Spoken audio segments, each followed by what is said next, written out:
Un milliardaire célibataire trouve une mère et ses petites jumelles abandonnées par son mari sur une route isolée, ne sachant pas quel deviendrait son miracle quotidien. Avant de commencer l'histoire, n'oubliez pas de laisser un like et de vous abonner à la chaîne pour voir plus d'histoires comme celle-ci. L'horloge de la cuisine était bloquée à 3h15 depuis 2 ans. Nathan Cross s'en fichait éperdument. Le temps, pour lui, était devenu un concept abstrait que les autres suivaient. À la ferme Il Reste, les jours s'étiraient sans distinction, comme des nuages gris qui n'apportaient jamais la pluie. Ce matin d'automne, Nathan se réveilla, comme toujours, sans hâte ni but. À 45 ans, son corps ne répondait plus comme avant. Une douleur persistante du côté droit de son abdomen lui rappelait l'enveloppe jaune rangée dans le tiroir de la cuisine, celle contenant les résultats médicaux dont il refusait de discuter. Sa barbe négligée datait de plus de 2 semaines, ses cheveux bruns, maintenant parsemés de gris, tombaient sur des yeux fatigués. Nathan ne s'était pas regardé dans un miroir depuis des mois, non par vanité perdue, mais parce qu'il ne supportait pas de voir ce qu'il était devenu, l'ombre de l'homme qu'il avait été. La ferme Il Reste, l'une des plus grandes propriétés de la région, dépérissait tout comme son propriétaire. La maison principale de 2 étages, construite en bois noble et en pierre, était un vestige de temps meilleur. La fortune de la famille Cross, bâtie sur plusieurs générations dans le commerce du bois, remplissait encore des comptes bancaires auxquels Nathan accédait rarement. Son seul luxe était de ne pas avoir à se soucier de l'argent, mais même cela ne semblait plus avoir d'importance. Des piles d'objets poussiéreux emplissaient les coins de la maison, des livres rares que personne ne lisait, des tableaux de valeur cachés sous des draps, un piano à queue dans le coin du salon, couvert de poussière. Beaucoup d'argent à la banque, beaucoup de solitude entre les murs et trop de silence dans les couloirs. Elle détesterait voir tout ça comme ça, pensa-t-il en buvant son café amer directement à la bouilloire. Son ex-femme était partie il y a 3 ans, las de se battre seul contre le mur que Nathan avait érigé autour de lui après le diagnostic. Dehors, le vent soufflait fort, secouant les branches sèches du vieux chêne. Nathan enfila son manteau usé, le même depuis des années, bien qu'il pût s'en offrir des centaines, et son chapeau élimé. Il prit son fusil, plus par habitude que par nécessité, et sortit vérifier la clôture nord, non pas qu'il se souciât des intrus, mais parce qu'il avait besoin d'une raison pour mettre un pied devant l'autre. La propriété de 200 acres semblait plus grande chaque année. Lorsqu'il en avait hérité de son père, plus de 15 ans auparavant, il avait de grands projets, des chevaux pur sang, des cultures modernes, des expansions commerciales, peut-être même des enfants courant dans les champs. Maintenant, il ne restait que des souvenirs qui faisaient mal comme des plaies ouvertes. Le diagnostic était tombé comme une sentence, cancer du foie, découvert par hasard lors d'un examen de routine. Stade précoce, traitable, lui avaient assuré les médecins, mais quelque chose s'était brisé en Nathan ce jour-là, comme si son corps avait trahi la seule chose en laquelle il avait toujours eu confiance, sa propre force. Il atteignit la clôture nord. 3 poteaux étaient desserrés, cédant au poids du temps et de la négligence. Nathan regarda les outils dans sa camionnette, puis l'horizon. Peut-être demain. Demain, un mot qu'il utilisait comme bouclier. Demain, il réparerait la clôture. Demain, il répondrait aux lettres de l'avocat concernant le divorce finalisé. Demain, il appellerait le médecin. Demain, il regarderait les offres d'achat de la ferme qui arrivaient régulièrement. Mais ces demain s'accumulaient comme la poussière dans les coins du manoir vide. Son téléphone portable dernier cri, qu'il n'utilisait presque jamais, sonna dans la poche de son manteau. Nathan l'ignora. Probablement son banquier voulant discuter d'investissement, ou un cousin éloigné avec une énième proposition de vente de la ferme. L'argent ne l'intéressait pas, il en avait plus qu'il ne pourrait jamais en dépenser. Il voulait juste qu'on le laisse tranquille. Le ciel commença à s'assombrir plus tôt que d'habitude. Une tempête approchait par l'ouest. Nathan regarda les lourds nuages, sentant les premières gouttes de pluie sur son visage. Il ne bougea pas. L'eau froide transperça le tissu usé de son manteau, mais il resta immobile, comme pour tester s'il pouvait encore ressentir quelque chose. Un grondement de tonnerre lointain le ramena finalement à sa camionnette. Le vieux Ford F-150, sa peinture bleue délavée, gémit lorsqu'il tourna la clé. Il aurait pu avoir n'importe quelle voiture importée, mais il préférait celle-ci, l'une des rares choses auxquelles il tenait encore. C'était le seul son, hormis la radio, qui brisait le silence de la ferme. Nathan la gardait branchée sur une station d'information, non pas qu'il s'intéressât au monde extérieur, mais parce que les voix inconnues créaient l'illusion qu'il n'était pas complètement seul. En revenant par le chemin de terre qui traversait la propriété, Nathan remarqua quelque chose d'inhabituel dans son rétroviseur. Une silhouette, non, 3 silhouettes marchant sous l'averse qui tombait maintenant à torrent. Il ralentit, plus par réflexe que par curiosité. Au milieu de ce paysage désolé, une jeune femme tenait la main de 2 petits enfants, tous trempés, luttant dans la boue qui aspirait leurs chaussures à chaque pas. Une valise à roulettes, manifestement trop lourde pour ce terrain, était traînée avec difficulté. Nathan faillit continuer sa route. Faillit. Quelque chose, peut-être le dernier vestige d'humanité dans sa poitrine vide, le fit arrêter le camion et regarder à nouveau dans le rétroviseur. Les filles étaient bien trop petites pour une telle marche, identiques, avec des cheveux clairs et des cirés jaunes. Avec un soupir agacé, plus pour lui-même que pour le monde, Nathan fit marche arrière jusqu'à elle. Il baissa la vitre juste assez pour que sa voix s'élève au-dessus de la pluie battante. « Vous êtes perdu ?» La femme, plus jeune qu'il ne l'avait d'abord pensé, leva les yeux. Ses yeux verts étaient fatigués, mais il y persistait quelque chose de résolu.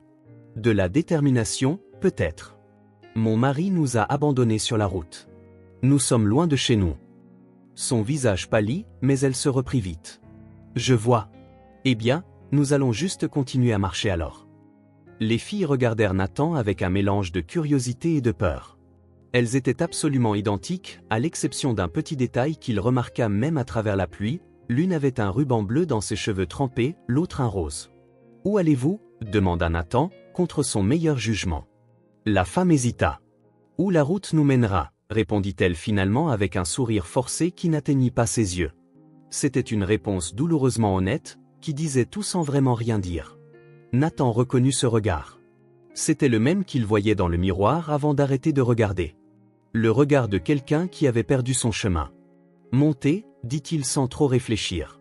« Je peux vous conduire en ville demain matin. » La femme plissa les yeux, méfiante. « Nous n'avons pas besoin de charité. » « Ce n'est pas de la charité. C'est une tempête et ses enfants sont trempés. » Comme pour confirmer ses paroles, un éclair déchira le ciel, suivi d'un coup de tonnerre assourdissant. Les filles se serrèrent contre leur mère. « Je suis Rachel, » dit-elle finalement, toujours hésitante. « Voici Tessa et Nora. » Nathan se contenta d'un léger signe de tête. « Nathan Cross. Ma ferme est à environ 1,5 km d'ici. » Après un instant qui parut une éternité, Rachel accepta. « Juste jusqu'à ce que la pluie cesse, » dit-elle plus pour elle-même que pour lui, en aidant les filles à monter à l'arrière de la cabine. Le trajet de retour à la ferme se déroula en silence, rompu seulement par le grincement des essuie-glaces et les chuchotements occasionnels de Rachel réconfortant ses filles. Nathan conduisait lentement, méfiant des nids de poules sur le chemin de terre qui se transformait maintenant en bourbier. Quand ils arrivèrent enfin, les lumières du portail principal ne fonctionnaient plus depuis des mois. La longue allée, flanquée de vieux chênes, ressemblait au chemin menant à un château abandonné. La maison principale émergea dans l'obscurité, imposante, silencieuse, ses fenêtres sombres comme des yeux vides. Nathan se gara aussi près que possible du porche couvert pour minimiser la distance sous la pluie. Malgré cela, ils se mouillèrent encore plus en se précipitant vers la porte. Lorsqu'il alluma enfin les lumières du hall, Rachel et les filles restèrent momentanément sans voix. Le haut plafond avec ses peintures murales passées, le lustre en cristal poussiéreux, l'escalier incurvé menant au 2e étage, des meubles anciens de valeur recouverts de draps, des cartons empilés dans des coins au hasard, des livres entassés sur le sol. La maison d'un homme riche qui avait renoncé au luxe mais n'avait pas l'énergie de s'en défaire. « Les salles de bain sont au bout du couloir, » dit-il, ne regardant pas directement Rachel. « Il y a des serviettes propres dans le placard. Je vais allumer le poêle à bois. » Rachel murmura un merci et emmena les filles à la salle de bain. Nathan entendit la porte se fermer et prit une profonde inspiration. Qu'est-ce qu'il fichait là? Il n'avait pas eu de visiteurs depuis des années. Il ne savait plus comment se comporter avec d'autres personnes, encore moins avec des enfants. Avec des gestes mécaniques, il alluma le vieux poêle à bois en fonte qu'il utilisait rarement. Son ex-femme avait toujours adoré cette pièce antique, disant qu'elle donnait une âme à la maison. Nathan avait fait installer un système de chauffage central dernier cri, mais il ne fonctionnait plus depuis des mois. Personne ne venait le réparer parce qu'il ne retournait jamais leurs appels. Lentement, la chaleur commença à se répandre dans la pièce. Nathan ouvrit un placard et trouva des couvertures vieilles mais propres. Il les plaça sur l'ancien canapé en cuir et se dirigea vers la cuisine. Le garde-manger était presque vide, à l'exception des produits de base, café, quelques conserves, quelques pommes de terre. Un homme qui pouvait s'offrir des festins vivait comme un ermite. Quand Rachel et les filles revinrent de la salle de bain, elles semblaient différentes. Elles portaient toujours les mêmes vêtements, maintenant moins trempés, mais leur visage avait repris un peu de couleur. Les jumelles, malgré une fatigue évidente, regardaient autour d'elles avec de grands yeux, absorbant la grandeur passée du manoir. « Cette maison est vraiment grande, » dit l'une d'elles, celle qui portait le ruban rose. « On dirait un château, » ajouta l'autre, avec le ruban bleu. Rachel les réprimanda gentiment, « Les filles, ce n'est pas poli. » Nathan haussa les épaules. « Elles ont raison. C'est trop grand pour une seule personne. Et trop vieux pour quelqu'un qui ne s'en occupe pas. » Un silence gênant s'installa, rompu seulement par le crépitement du bois dans le poêle. Nathan indiqua les couvertures sur le canapé. « Vous pouvez rester ici ce soir. Demain matin, je pourrai vous emmener en ville. » Rachel hocha la tête, mais une ombre traversa ses yeux. « Merci. Juste pour ce soir. » Les filles exploraient déjà le salon, touchant les objets avec une prudence excessive, comme si elles avaient peur de casser quelque chose. Leurs yeux tombèrent sur une photo poussiéreuse sur l'étagère. « Qui est cette jolie dame ?» demanda Tessa, pointant la photo. Nathan sentit son estomac se nouer. « Personne d'important, » répondit-il plus sèchement qu'il ne l'aurait voulu, le regrettant aussitôt. Il ajouta, « Quelqu'un qui vivait ici avant. » Rachel sentit la tension et appela les filles. « Venez les filles, réchauffons-nous près du poêle. » Les jumelles obéirent, s'enveloppant dans des couvertures bien trop grandes pour leur petite silhouette. Nathan réalisa qu'ils ne connaissaient pas leur âge. « Elles ont 5 ans, » répondit Rachel quand il demanda, presque comme si elle avait lu dans ses pensées.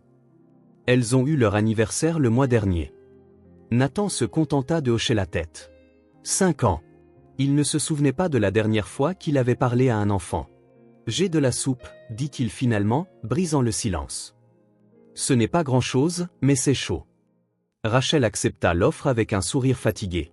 Quand Nathan apporta les bols, de la porcelaine fine recouverte de poussière qu'il avait rapidement essuyée, il vit comme ses mains tremblaient légèrement en tenant la soupe.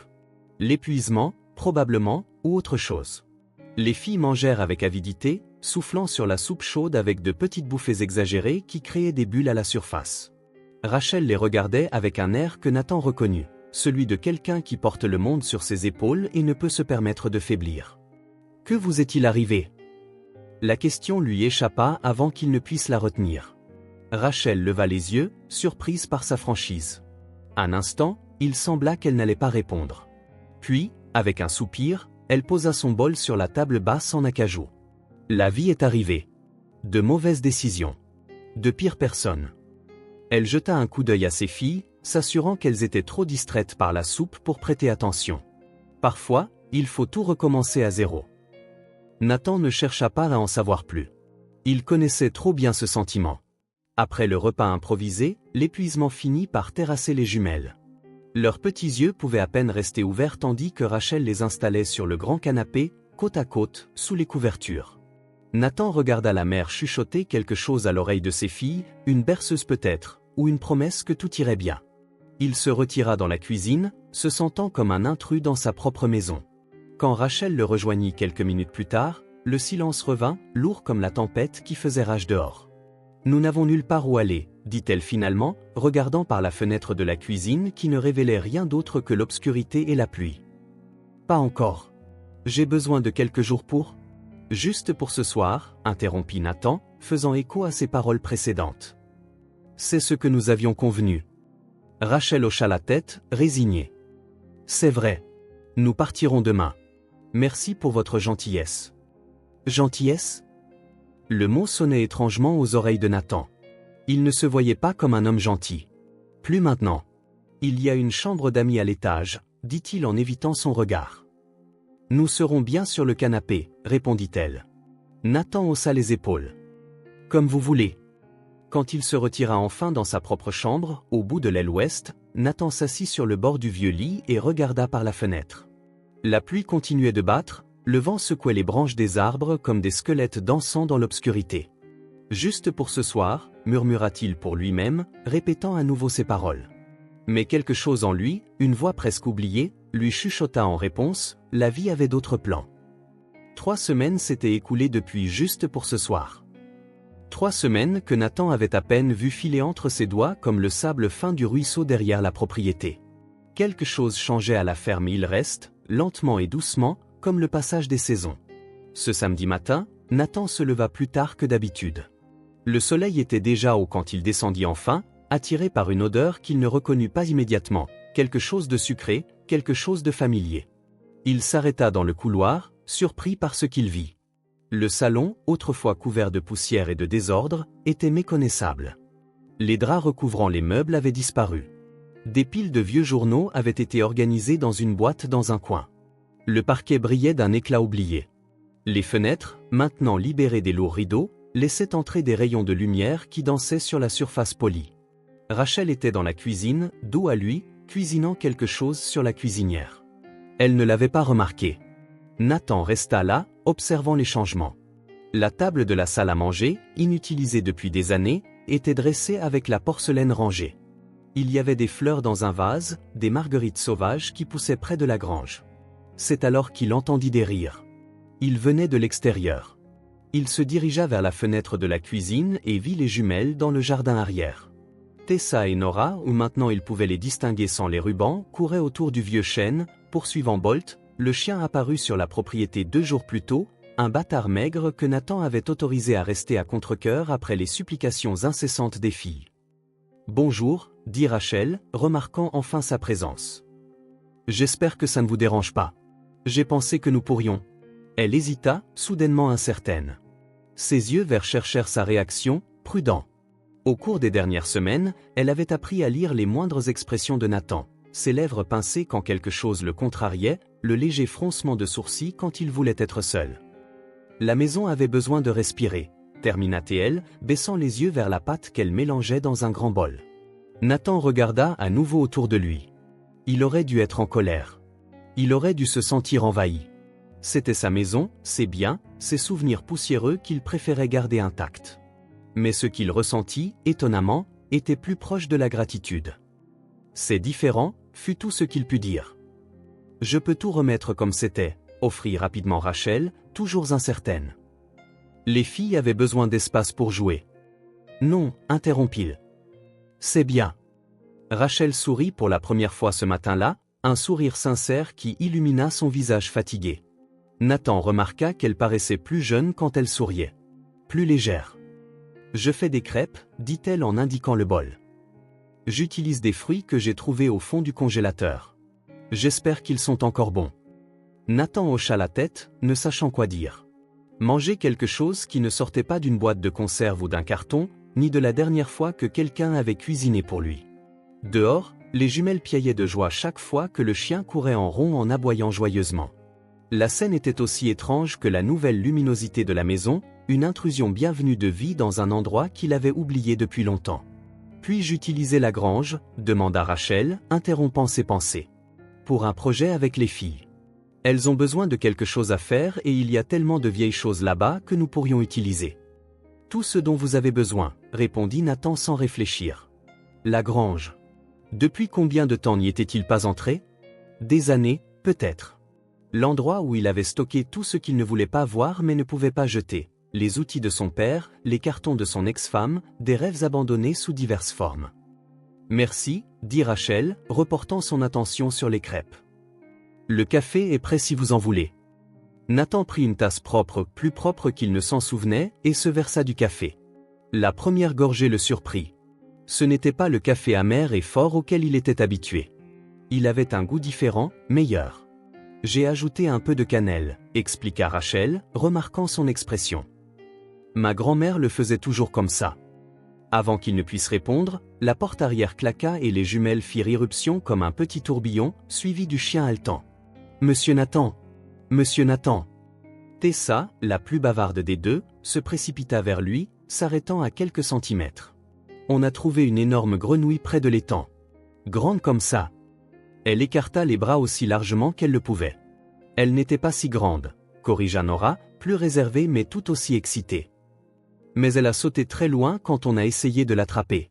« Les filles, qu'est-ce que je vous ai dit à propos de courir comme ça ?» les gronda doucement Rachel. « Et à propos de faire entrer le chien à l'intérieur ?»« Désolée, maman », répondirent-elles à l'unisson, avec des expressions de regret répétées qui ne durèrent que quelques secondes.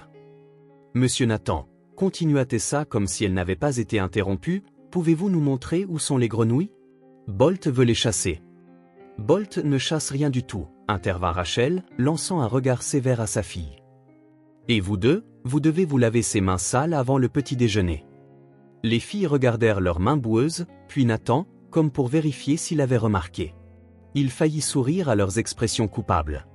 Le ruisseau, dit Nathan, surprenant tout le monde, y compris lui-même. Si vous allez là où le ruisseau fait un coude, après les 3 gros rochers, il y a un endroit peu profond où les grenouilles traînent en été. Les yeux des jumelles s'illuminèrent à cette précieuse information, comme s'ils venaient de révéler l'emplacement d'un trésor enfoui. On peut y aller après le petit déjeuner, maman ? Demanda Nora, connaissant déjà la réponse. On verra, répondit Rachel sur ce ton que les mères du monde entier maîtrisent, celui qui n'est ni oui ni non mais qui maintient l'espoir en vie. Les jumelles coururent à la salle de bain se laver les mains, Bolt trottinant derrière elles, laissant une traînée de pâte boueuse que Rachel regarda avec résignation. Elle ne me laisse jamais une minute de repos, commenta-t-elle, mais il y avait de l'affection dans sa voix. Ce sont comme de petites tornades. Nathan remarqua les empreintes de pâte boueuse sur le sol fraîchement nettoyé. Dans d'autres circonstances, cela l'aurait agacé. Maintenant, étrangement, cela lui semblait juste, comme si la maison servait enfin à quelque chose au-delà d'abriter ses souvenirs douloureux. « Je peux nettoyer ça ?» offrit-il, pointant le sol sale. Rachel parut surprise. « Pas besoin, j'ai l'habitude de leur désordre. » Ils s'assirent pour le petit déjeuner, Nathan, Rachel et les jumelles, dans une configuration ressemblant vaguement à une famille. Les crêpes étaient délicieuses, tout comme le sirop maison que Rachel avait fait avec les fruits. Les filles bavardaient sans arrêt, alternant histoires sur la grenouille, théories sur l'endroit où Bolt aurait pu vivre avant de les trouver, et grands projets pour convertir la grange en club secret. Nathan mangeait en silence, mais pour la première fois depuis des années, ce n'était pas un silence d'isolement. C'était presque confortable d'être là, d'écouter le joyeux bavardage des petites voix et les commentaires occasionnels de Rachel essayant de maintenir l'ordre dans le chaos. « Monsieur Nathan, est-ce que votre ventre vous fait mal ?» demanda soudain Nora avec l'innocence brutale des enfants. Le silence tomba sur la table.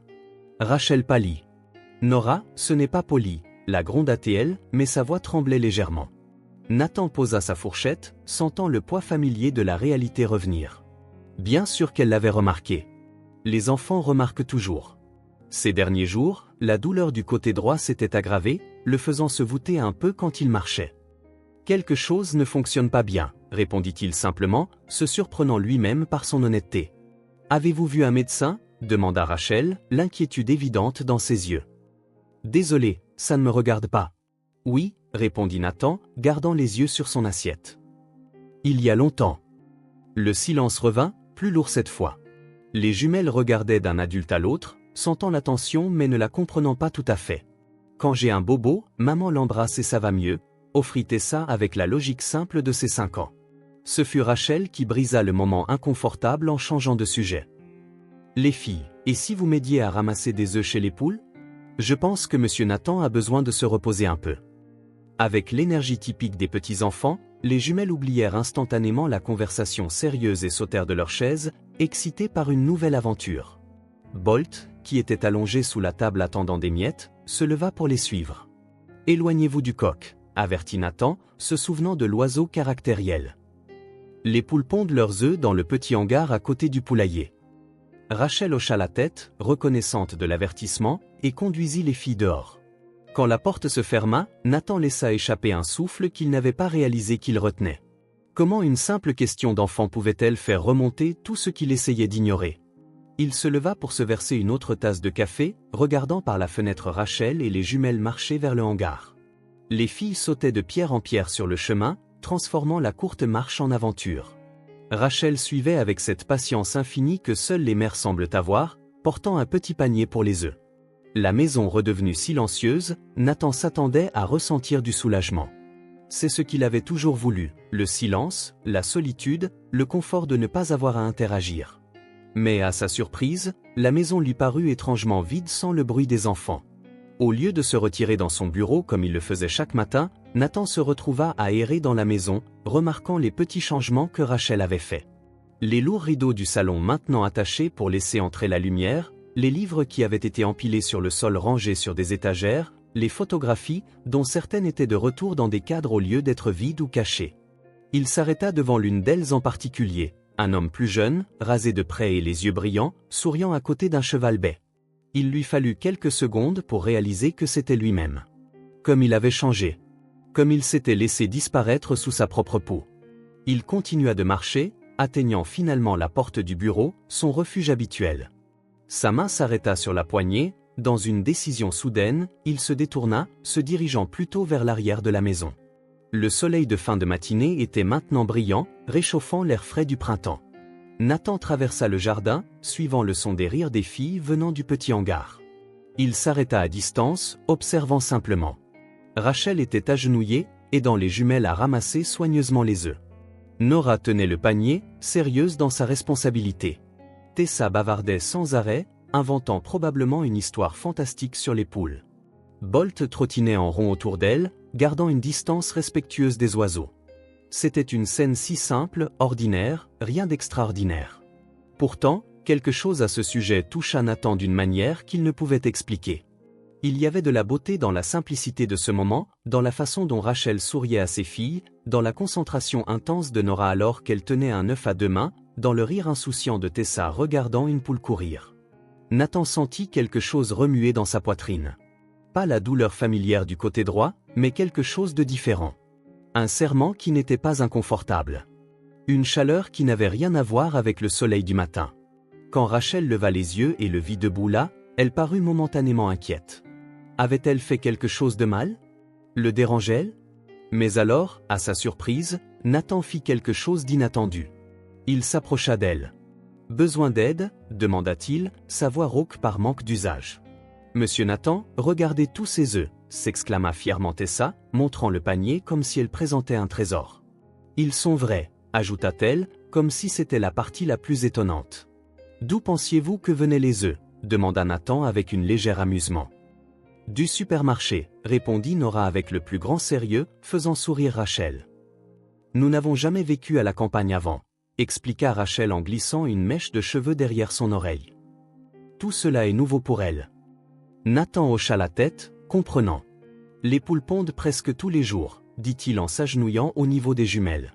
« Si vous venez assez tôt, vous pouvez même trouver les œufs encore chauds. » Les yeux des jumelles s'écarquillèrent à cette information, comme si c'était la chose la plus extraordinaire qu'elles aient jamais entendue. « On peut revenir demain ?» demanda Tessa, son petit visage plein d'espoir. Nathan regarda Rachel, qui semblait tout aussi curieuse de sa réponse. « Bien sûr » dit-il simplement. Le reste de la matinée se déroula d'une manière que Nathan n'avait pas prévue. Au lieu de se retirer dans son bureau, il se retrouva à montrer aux filles le chemin du ruisseau. Il ne se joignit pas à l'exploration, préférant s'asseoir à l'ombre d'un vieux saule pendant que Rachel et les jumelles investiguaient les berges peu profondes. Les filles piaillaient d'excitation chaque fois qu'elles apercevaient une grenouille ou un minuscule poisson. Bolt courait dans tous les sens, barbotant occasionnellement dans l'eau pour se rafraîchir. Rachel gardait un œil attentif sur ses filles, mais son visage paraissait plus détendu que Nathan ne l'avait jamais vu. « Elles n'ont jamais eu autant d'espace pour courir », remarqua-t-elle en s'asseyant à côté de lui un instant.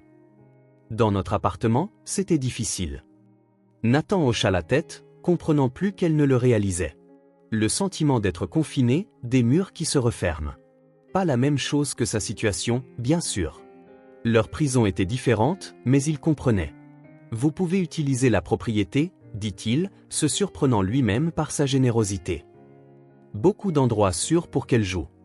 Rachel le regarda, ses yeux verts pleins d'une gratitude qui le mettait mal à l'aise. Il ne sentait pas qu'il méritait ce regard. Il ne faisait rien de spécial. C'était juste une terre vide, une grande maison pour un seul homme. Pourquoi ne pas laisser les autres en profiter? Merci, dit-elle simplement, semblant comprendre son malaise. Cela signifie beaucoup pour nous. Quand ils retournèrent à la maison, il était presque l'heure du déjeuner. Les jumelles étaient fatiguées, mais d'une bonne manière, le genre de fatigue qui vient de courir dehors, d'explorer, de vivre pleinement l'instant présent. Rachel prépara un déjeuner simple avec ce qu'elle trouva dans la cuisine. C'était surprenant comme elle parvenait à rendre les mêmes ingrédients que Nathan utilisait tellement meilleurs. Les filles mangèrent avec enthousiasme, encore excitées par les aventures du matin. « Demain, on peut aller voir la grange ?» demanda Tessa entre deux bouchées. « Si monsieur Nathan le permet » répondit Rachel en le regardant d'un air interrogateur. Nathan haussa les épaules, ce que tout le monde en était venu à interpréter comme un oui. On va construire un club secret, expliqua sérieusement Nora. Seules les personnes qui connaissent le mot de passe pourront entrer.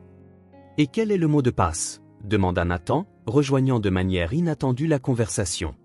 Les jumelles se regardèrent, n'ayant manifestement pas réfléchi aussi loin. Abracadabra, suggéra Tessa.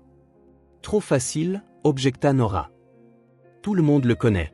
Et si on disait grenouille sauteuse? Suggéra Rachel en leur souriant. Non, Tessa, ça doit être quelque chose que nous seuls connaissons, insista Nora en fronçant les sourcils, concentrée. Il reste, dit soudain Nathan. Les trois le fixèrent, surprise. C'est le nom de la ferme, expliqua-t-il. Peu de gens le connaissent. Il reste, répéta Tessa, essayant le mot. Ça sonne joli. Il signifie une petite montagne et Crest est le sommet, expliqua Nathan. La ferme a été construite sur le point le plus élevé de la région. Alors c'est comme un château sur une colline, s'exclama Tessa, enchantée par l'idée. Quelque chose comme ça, acquiesça Nathan, presque souriant. Le déjeuner se termina et les filles, épuisées par l'excitation du matin, furent conduites par Rachel pour une sieste. Nathan profita du calme pour se diriger enfin vers son bureau. Il s'assit dans son fauteuil en cuir usé, essayant de reprendre son ancienne routine, mais quelque chose avait changé. Les bruits de la maison étaient différents maintenant. Même dans le silence de la sieste des filles, il y avait une présence qui n'existait pas auparavant. Le craquement occasionnel d'une latte de plancher quand Rachel se déplaçait à l'étage, le ronflement doux de Bolt dans le couloir, le léger cliquetis de la vaisselle rangée quelque part au loin. Nathan réalisa, avec un mélange de surprise et de résignation, qu'il ne pouvait plus sombrer dans le silence comme avant. La maison, qui pendant si longtemps n'avait été qu'un espace vide autour de lui, semblait maintenant respirer à nouveau, au rythme doux de la vie quotidienne. Et à sa propre surprise, cela ne le dérangeait pas. En fait, une partie de lui, une partie qu'il croyait morte depuis longtemps, semblait se réveiller, lentement, prudemment, comme quelqu'un testant un muscle qui n'avait pas été utilisé depuis des années. Alors que le soleil de l'après-midi brillait à travers la fenêtre du bureau, projetant des ombres mouchetées sur le parquet, Nathan Cross réalisa que quelque chose de fondamental avait changé. Pas seulement dans la maison. En lui.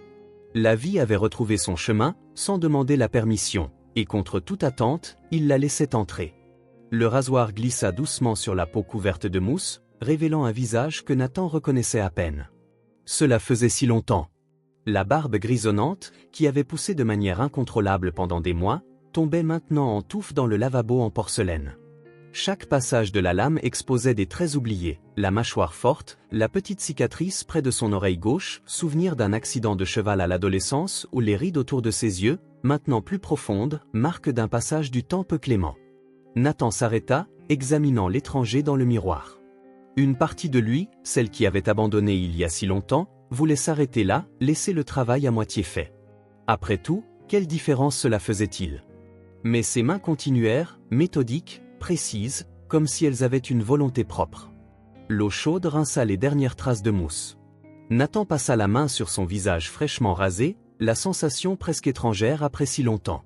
Ce n'était pas la vanité qui le guidait. C'était quelque chose de plus profond, de plus essentiel, un besoin de se reconnaître à nouveau. Quand il quitta enfin la salle de bain, le soleil du matin était haut. D'en bas venaient les sons maintenant familiers, le rire des jumelles, la voix douce de Rachel, l'aboiement occasionnel de Bolt. Ces sons, autrefois intrusifs, formaient maintenant un paysage sonore qui, d'une manière ou d'une autre, rendait la maison plus solide, plus réelle. « Monsieur Nathan !» s'exclama Tessa alors qu'il descendait les escaliers, ses yeux s'écarquillant de surprise.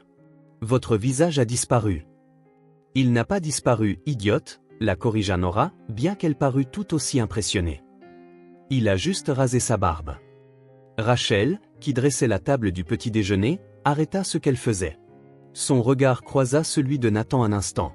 Surprise, approbation, et quelque chose d'autre qu'il ne pouvait nommer. « Bonjour », dit-elle simplement, mais il y avait un sourire dans sa voix.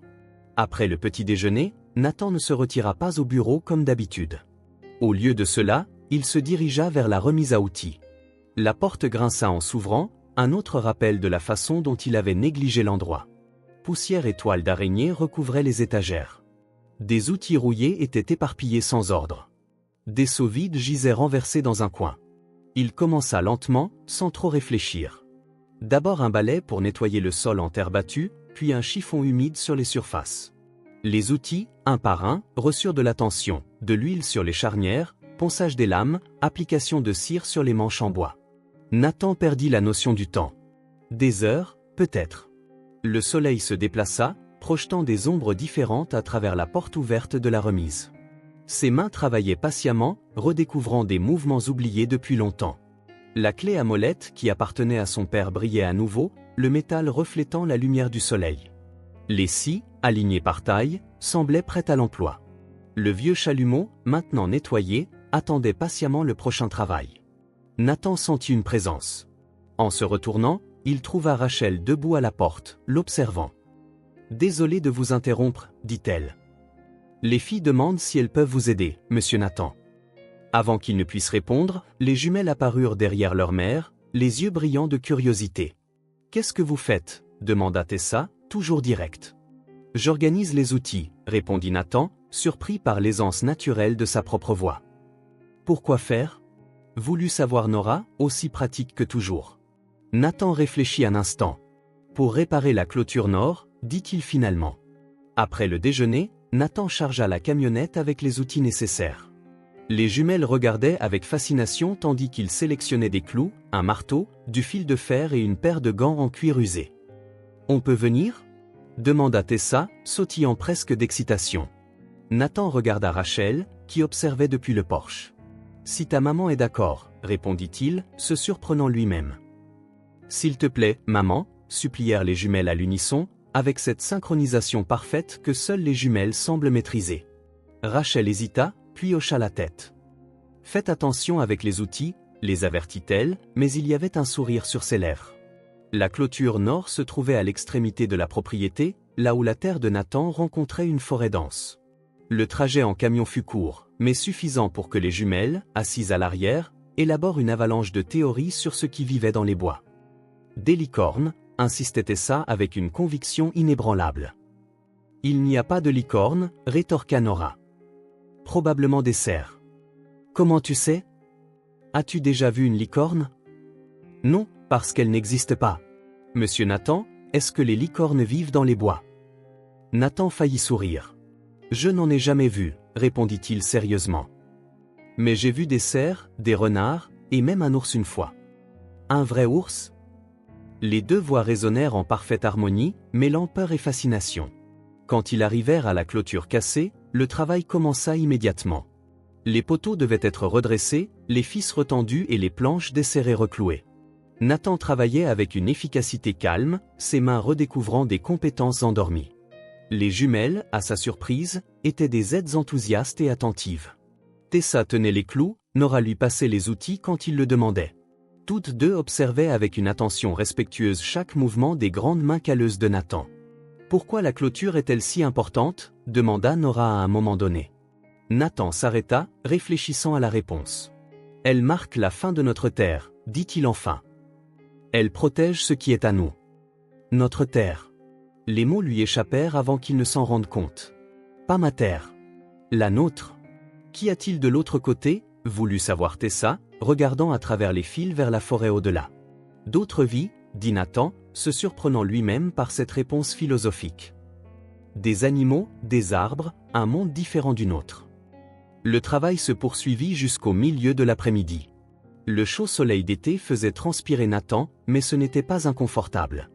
C'était une sueur honnête, celle du labeur, quelque chose dont son corps se souvenait bien, même après tant d'inactivité.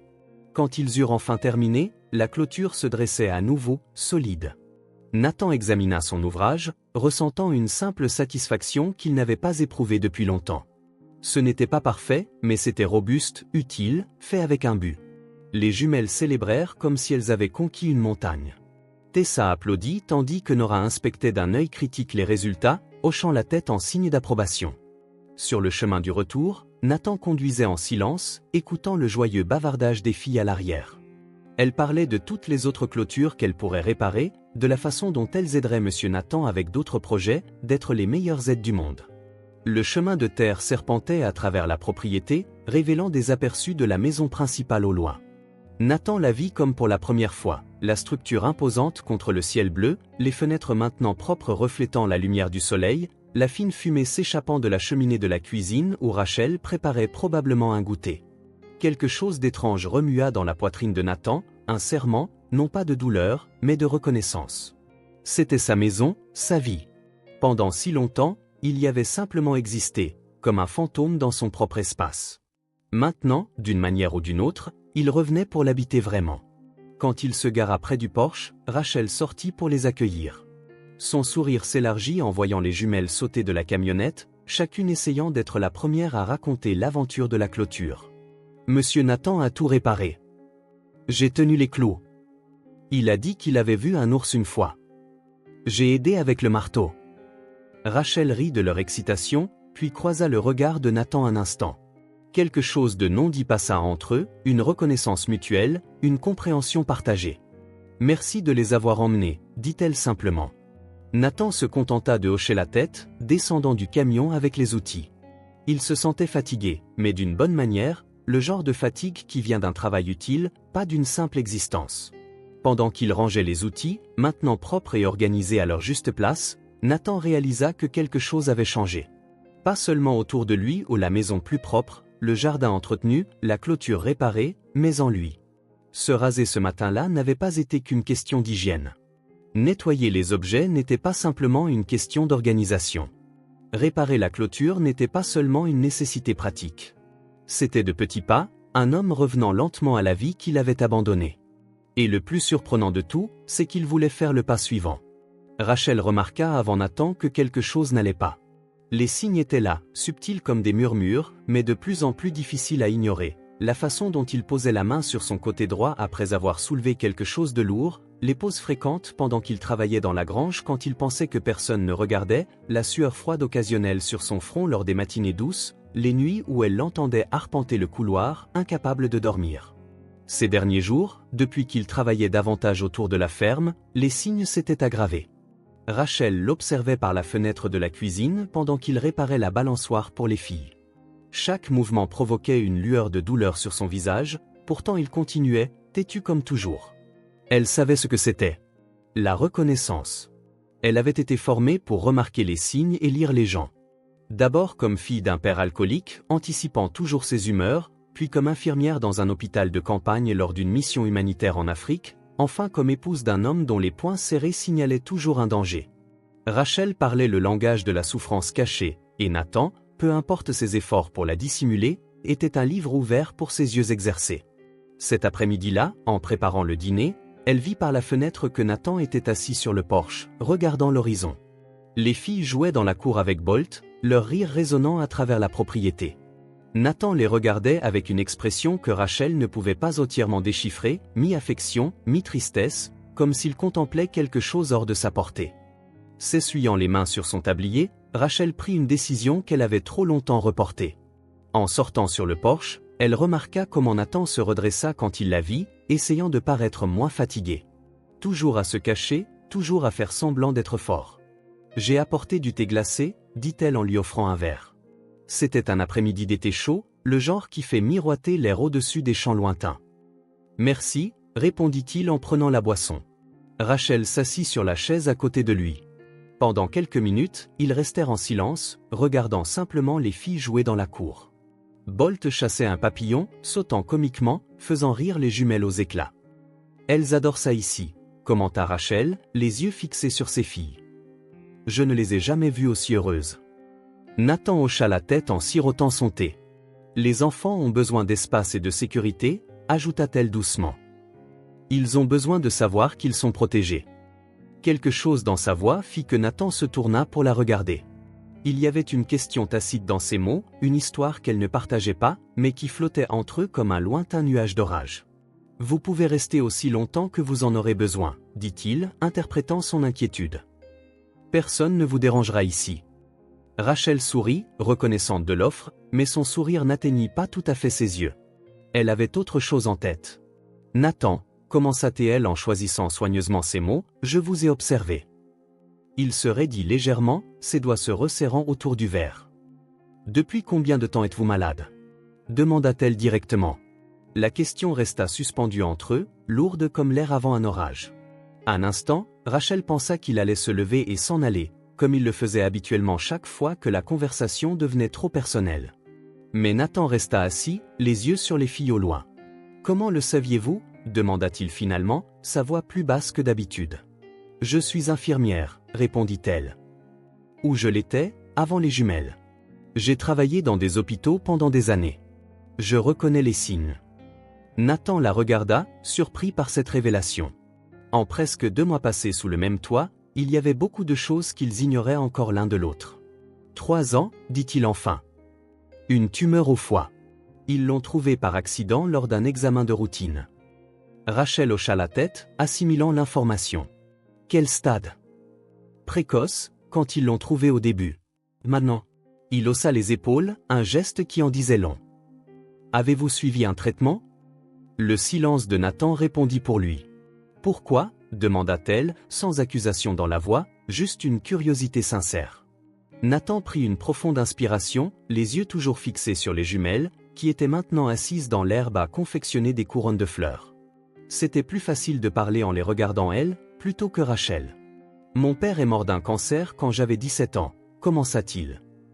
6 mois de chimiothérapie. Il a perdu ses cheveux, il a perdu du poids, il a perdu sa dignité. À la fin, il ne reconnaissait même plus ma mère. Rachel écoutait en silence, lui laissant l'espace nécessaire pour continuer. Quand le médecin a dit cancer, c'est comme si quelqu'un avait actionné un interrupteur en moi. Quelque chose s'est éteint. Nathan prit une autre gorgée de thé, sa main tremblant légèrement. Tout ce à quoi je pouvais penser, c'était mon père à l'hôpital, les tubes, l'odeur. J'ai décidé que je ne passerais pas par là. Et votre femme? Un triste sourire apparut brièvement. Elle s'est battue. Elle a pris des rendez-vous auxquels je n'allais pas, a cherché des traitements, a supplié des médecins de venir me voir à la maison. Pendant 2 ans, elle a tout essayé. Jusqu'au jour où elle a abandonné, termina doucement Rachel. Je ne la blâme pas, dit Nathan, la voix basse. Qui voudrait rester avec quelqu'un qui avait déjà renoncé à lui-même? Le soleil commençait à se coucher, peignant le ciel de teintes orangées. Les ombres s'étiraient sur la pelouse et l'air se rafraîchissait. Tessa courait après Bolt tandis que Nora étudiait une file de fourmis sur le sol. « Comment ça va maintenant » demanda Rachel. « La douleur, je veux dire. » Nathan songea à mentir, comme il le faisait souvent avec lui-même. Mais il y avait quelque chose dans les yeux de Rachel, un mélange de compréhension et de résolution qui rendait le mensonge impossible. Pire, famille. Surtout la nuit, et après avoir trop travaillé. Avez-vous vu un médecin récemment? Il secoua la tête. Pas depuis qu'elle est partie. Rachel absorba cela en silence. Son regard revint aux filles, qui revenaient maintenant lentement vers le porche, probablement fatiguées ou affamées. Les enfants remarquent des choses, vous savez, dit-elle doucement. Elle me demande pourquoi vous avez parfois l'air triste même quand vous souriez. Nathan la regarda, surpris. Je souris? Un petit sourire incurva les lèvres de Rachel. Plus que vous ne le pensez. Surtout avec elle. Les jumelles s'approchèrent, leur voix bavardant sur qui avait fait la plus jolie couronne de fleurs. Bolt trottinait derrière, la langue pendant après un après-midi de jeu. « Qu'allez-vous faire, Nathan » demanda Rachel, sa voix presque un murmure. C'était une question qu'il avait évitée pendant 3 ans, une question que son ex-femme lui avait posée d'innombrables fois, avec colère, avec larmes, avec supplication. Mais de la part de Rachel, cela sonnait différemment. Il n'y avait aucun jugement, juste une curiosité sincère quant à ses intentions. « Je ne sais pas » répondit-il honnêtement. Pour être honnête, je ne pensais pas vivre aussi longtemps. Rachel le regarda, ses yeux vert perçants. Mais maintenant? Nathan regarda les jumelles s'approcher, leur voix excitée discutant de leur création florale. Il regarda Bolt, qui était passé d'un chien errant maigre à un chien heureux et en bonne santé. Il regarda la ferme, revenant lentement à la vie sous des mains attentionnées qui n'étaient pas les siennes. Maintenant, je ne suis plus sûr. Allez. Les filles atteignirent le porche, Tessa en tête comme toujours, tenant une couronne de marguerite à moitié finie. « Monsieur Nathan, j'ai fait ça pour vous » annonça-t-elle en offrant sa création. Avant qu'il ne puisse répondre, elle plaça la couronne sur sa tête. L'arrangement maladroit était de travers et quelques pétales tombèrent sur son épaule, mais Tessa avait l'air incroyablement fière de son travail. « Maintenant, vous êtes le roi de la ferme » déclara-t-elle avec la logique inébranlable d'une enfant de 5 ans. Nora s'avança, plus timide, et offrit sa propre pièce, non pas une couronne, mais un petit bouquet noué avec un brin d'herbe. Pour mettre dans votre chambre, expliqua-t-elle solennellement, pour que ce soit joli. Nathan accepta les cadeaux, ne sachant comment réagir. Les filles le regardaient, attendant. Rachel se tenait à côté, un doux sourire aux lèvres. « Merci », dit-il finalement, sa voix rauque. Satisfaites de sa réponse, les jumelles coururent à l'intérieur, annonçant qu'elles avaient faim et demandant ce qu'il y avait pour le dîner. Bolt suivit, aussi loyal que toujours. Rachel et Nathan restèrent sur le porche, maintenant baignés dans la lumière dorée du coucher de soleil. Le silence revint, mais il était différent. Pas un silence de douleur non dite, mais un silence de possibilité. « Je pense que vous avez une décision à prendre », dit finalement Rachel en se levant. « Mais ça ne doit pas être aujourd'hui. » Elle ramassa les verres de thé vides, se préparant à rentrer. Avant d'entrer, cependant, elle se tourna pour regarder Nathan, qui portait toujours la couronne de marguerite de travers. « Êtes-vous malade, Nathan ?» demanda-t-elle, exprimant formellement la question qui flottait entre eux depuis le début. Nathan la regarda, voyant non seulement la femme qui cuisinait dans sa cuisine et nettoyait sa maison, mais l'infirmière qui reconnaissait les symptômes, la mère qui protégeait ses filles, la personne qui, d'une manière inexplicable, se souciait de son bien-être. « Cancer », confirma-t-il, trouvant encore difficile de le dire à voix haute. « Ma femme a essayé. J'ai tout refusé. Elle a abandonné, et je l'ai laissé faire. » Rachel hocha la tête, ne montrant aucune surprise, juste de l'acceptation. Puis elle s'approcha et fit quelque chose que personne n'avait fait depuis des années. Elle posa sa main sur la sienne, un contact chaud, doux, présent. « Si vous voulez, dit-elle, ses yeux rencontrant les siens, nous pouvons rester. Nous occuper de ça ensemble. » L'offre flottait entre eux comme une bulle de savon fragile, délicate et inattendue. Nathan regarda sa main sur la sienne, sentant la chaleur émanant de ce simple contact. « Pourquoi » demanda-t-il, sincèrement perplexe. « Vous me connaissez à peine. » Rachel sourit, un sourire qui portait des histoires qu'il ne connaissait pas encore, des douleurs qu'elle n'avait pas partagées. « Parfois, » répondit-elle doucement, « les personnes les plus brisées sont celles qui savent le mieux comment réparer les autres. » Elle retira sa main et rentra, laissant Nathan seul avec sa couronne de fleurs de travers, le soleil couchant et un choix qu'il n'avait jamais imaginé devoir affronter à nouveau. La salle d'attente de l'hôpital Simpson Memorial était une étude en bleu pâle et gris, couleur choisie par un architecte d'intérieur qui croyait en leur pouvoir apaisant. Nathan doutait qu'une couleur pût apaiser quiconque dans cet endroit. Assis sur la chaise en plastique inconfortable, il essayait de ne pas regarder les autres patients. Certains étaient clairement à des stades avancés de traitement, portant des foulards colorés sur des têtes chauves. D'autres, comme lui, paraissaient encore normaux, s'il y avait quoi que ce soit de normal à être là. « Monsieur Cross ?» L'infirmière à la porte tenait un presse-papier. Elle arborait un sourire aimable mais professionnel, le genre qui ne promettait rien de plus que de la compétence. Nathan se leva, sentant le nœud familier dans son estomac. Ce n'était pas exactement de la peur, plutôt de la résistance, comme si chaque cellule de son corps protestait, « Nous ne devrions pas être ici. »« Voulez-vous que j'entre avec vous ?» Rachel était assise à côté de lui, feuilletant distraitement un magazine démodé. Elle ne le regarda pas en posant la question, lui laissant l'espace de refuser sans gêne. « Vous pouvez venir, » répondit-il, la voix plus basse que d'habitude. Ensemble, ils suivirent l'infirmière dans le couloir blanc. L'odeur antiseptique ramena des souvenirs que Nathan avait tenté d'enfouir. Son père, dans ce même hôpital, s'effaçant un peu plus à chaque visite, les médecins, arborant des expressions soigneusement neutres alors qu'il annonçait de mauvaises nouvelles enveloppées de mots techniques. Le docteur Harrison n'avait pas beaucoup changé en 3 ans. Peut-être quelques cheveux gris supplémentaires aux tempes, les mêmes lunettes à monture fine, le même regard qui mêlait compassion et objectivité clinique. « Nathan » dit-il en se levant pour le saluer. Son regard se déplaça brièvement vers Rachel, une question silencieuse. Rachel Sullivan se présenta-t-elle en lui tendant la main.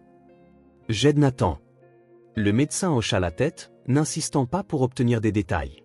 Après des décennies à traiter des patients atteints de cancer, il savait que les relations pouvaient prendre des formes inhabituelles autour de la maladie. Des amis s'éloignaient, des étrangers devenaient proches, la famille changeait de forme.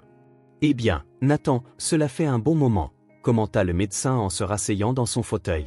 « 3 ans, pour être exact. » Nathan se contenta de hocher la tête, mal à l'aise au rappel du nombre de rendez-vous qu'il avait manqués, du nombre d'appels qu'il n'avait jamais retournés. « Nous aurons besoin de nouveaux tests, bien sûr, » Pour voir où en sont les choses maintenant, dit le médecin calmement, comme si Nathan n'était qu'un autre patient qui avait manqué un suivi de routine et non quelqu'un qui avait complètement abandonné son traitement. Mais si vous êtes ici, je suppose que vous êtes prêt à parler d'options. Je le suis, répondit simplement Nathan. Rachel resta silencieuse à ses côtés, sa présence tangible. Elle n'était pas là pour parler à sa place ou le pousser à quoi que ce soit, juste pour qu'il n'affronte pas cela seul. Les jours suivants furent remplis de tests, analyses de sang, scanners, IRM. Le corps de Nathan fut envahi par des aiguilles, des scanners et des machines qui bourdonnaient autour de lui. Pour chaque procédure, Rachel était là. Parfois dans la même pièce, parfois dans la salle d'attente, toujours présente quand il sortait. À la maison, les jumelles sentaient que quelque chose se passait. Nathan était plus silencieux que d'habitude, passant plus de temps sur le porche à regarder au loin. Mais contrairement à avant, son regard n'était pas vide. Il était contemplatif, comme s'il faisait des calculs compliqués dans son esprit. Le matin où il devait recevoir ses résultats, Nathan trouva Tessa dans le jardin en train de cueillir des fleurs sauvages. « C'est pour vous » dit-elle en lui tendant une petite marguerite jaune. Avant qu'il ne puisse la remercier, elle reprit la fleur, ouvrit le chapeau qu'elle avait laissé sur le banc et y plaça la marguerite. « Pour qu'elle reste avec vous tout le temps » expliqua-t-elle avec la logique inébranlable d'une enfant de 5 ans. En mettant son chapeau, Nathan sentit la fleur contre ses cheveux. Un rappel que, quoi que le médecin puisse dire cet après-midi-là, il y avait de petites choses belles dans le monde qui valaient la peine d'être remarquées. Le docteur Harrison avait l'air sérieux quand ils entrèrent dans son bureau. Au cours des 3 dernières années, la tumeur avait grossi plus que prévu. Elle était maintenant à un stade intermédiaire, limitrophe avancé. Toujours traitable, mais le pronostic était moins optimiste que lors de la première découverte. « Nous devrons être agressifs », expliqua le médecin. Chimiothérapie pour commencer. En fonction de la réaction de la tumeur, nous pourrions envisager une intervention chirurgicale pour en retirer une partie. Nathan écouta en silence, le chapeau avec la marguerite cachée reposant sur son genou. Rachel posait occasionnellement des questions pratiques sur les horaires, les effets secondaires et les taux de réussite, le genre d'informations dont il avait besoin mais ne parvenait pas à demander. « Quand commençons-nous » demanda finalement Nathan, sa voix étonnamment stable. « La semaine prochaine, si cela vous convient » dit le médecin, clairement soulagé que Nathan accepte le traitement si promptement. « Je vous adresserai au docteur Chen, notre spécialiste en oncologie hépatique. » Ils quittèrent l'hôpital en silence. Sur le parking, avant de monter en voiture, Rachel toucha doucement le bras de Nathan. « C'est normal de ne pas être d'accord avec ça, » dit-elle. Nathan hocha la tête, reconnaissant qu'elle ne lui offrit pas un optimisme vide ou des phrases toutes faites sur le combat et la victoire. « Je ne suis pas sûr que ça marchera, » admit-il, après tout ce temps. « Nous ne savons pas, » acquiesça Rachel. « Mais maintenant, vous n'êtes plus seul dans cette épreuve. » Sa première séance de chimiothérapie arriva plus tôt que Nathan ne s'y attendait. Le centre de traitement était une grande pièce avec des fauteuils inclinables disposés en demi-cercle. Des téléviseurs fixés au mur diffusaient des émissions de cuisine en sourdine. Les infirmières se déplaçaient efficacement entre les patients, vérifiant les poches de perfusion suspendues à des supports métalliques. Nathan s'assit dans le fauteuil assigné, essayant de ne pas penser à son père, autrefois à cette même place. L'infirmière trouva une veine, inséra l'aiguille, puis la connecta au tube transportant le médicament destiné à tuer les cellules cancéreuses, espérons-le sans en détruire trop de scènes au passage. Rachel était assise sur la chaise adjacente, un livre ouvert sur ses genoux, mais tournant rarement une page. De temps en temps, elle lui offrait de l'eau ou lui demandait s'il était à l'aise, des questions simples ne nécessitant qu'un signe de tête ou un hochement. Les premiers effets secondaires apparurent 2 jours plus tard. Une vague de nausées le réveilla au milieu de la nuit, l'envoyant se précipiter aux toilettes. Une faiblesse rendait ses jambes cotonneuses. Une étrange sensibilité cutanée, comme si même le tissu le plus doux le frottait. Le 3e matin après le traitement, Nathan pouvait à peine sortir du lit. Il se sentait vaincu d'une manière qu'il n'avait jamais connue, même dans ses jours les plus sombres après le diagnostic. C'est alors qu'il entendit un léger coup à la porte. Avant qu'il ne puisse répondre, elle s'entr'ouvrit de quelques centimètres et la tête de Nora apparut dans l'entrebâillement. « Monsieur Nathan » chuchota-t-elle, « je peux entrer ?» Il hocha la tête, essayant de se redresser un peu contre les oreillers. Nora se glissa silencieusement dans la pièce, portant quelque chose dans ses mains, une petite couverture rose pour poupée, brodée de minuscules moutons. « Maman a dit que vous ne vous sentiez pas bien. » expliqua-t-elle en s'approchant avec cet air solennel qu'elle seule possédait. J'ai apporté ma couverture magique. Avant que Nathan ne puisse protester, la fillette déplia la petite couverture et la drapa sur sa poitrine et ses épaules, l'arrangeant soigneusement. Maintenant, vous êtes protégé, déclara-t-elle avec une conviction totale. La simplicité du geste prit Nathan au dépourvu. La couverture était ridiculement petite pour un homme adulte, couvrant à peine ses épaules. Pourtant, le sérieux dans les yeux de Nora rendait impossible de ne pas accepter son cadeau avec une égale gravité. « Merci », parvint-il à dire. Nora hocha la tête, satisfaite, puis se glissa dehors aussi silencieusement qu'elle était entrée. Nathan resta allongé là, regardant la minuscule couverture brodée de moutons. C'était absurde, et pourtant, il y avait quelque chose de réconfortant dans l'idée qu'il était protégé, non pas du cancer ou de la chimiothérapie, mais du sentiment écrasant d'affronter tout cela seul. Les séances de chimiothérapie se poursuivirent, une fois toutes les 3 semaines. Chacune apportait son lot de défis, des jours où Nathan pouvait à peine sortir du lit, des jours où le monde semblait teinté d'une lueur étrange, presque radioactive, des jours où son estomac se rebellait contre tout sauf du pain grillé sec et du thé faible.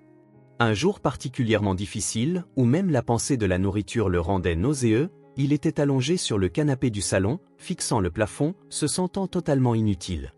Rachel était allée en ville chercher d'autres médicaments antinausées, laissant les jumelles avec des instructions strictes de laisser Monsieur Nathan se reposer. Les 2 filles, cependant, avaient leur propre interprétation de ce que signifiait le repos. « Monsieur Nathan, rêvez-vous » La voix de Tessa le tira d'un état mi-endormi, mi-rêveur.